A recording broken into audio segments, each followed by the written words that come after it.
தமிழ் உறவுகளுக்கு வணக்கம். பொது தொகுதியில் ஜான் பாண்டியன் போட்டி என்ற தலைப்பில் இந்த காணொளியை காண்கிறோம். தமிழக மக்கள் முன்னேற்ற கழகம் அதிமுக பாஜக கூட்டணியில் இணைந்துள்ளது. வருகிற சட்டசபை தேர்தலில் 5 தொகுதிகள் அதிமுக பாஜகவிடம் கேட்டுள்ளார்.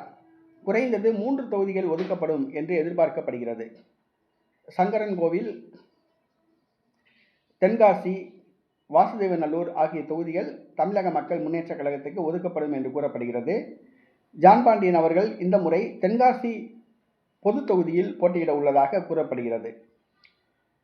அவர் ஆரம்பத்தில் சங்கரன்கோவில் தொகுதியில் போட்டியிட உள்ளதாக கூறப்பட்டது.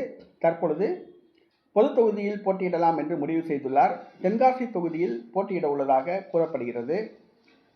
தேவேந்திரகுல வேளாளர்கள் பொது தொகுதியில் போட்டியிட்டு வெற்றி பெறுவது வரவேற்கத்தக்க ஒன்றாகும்.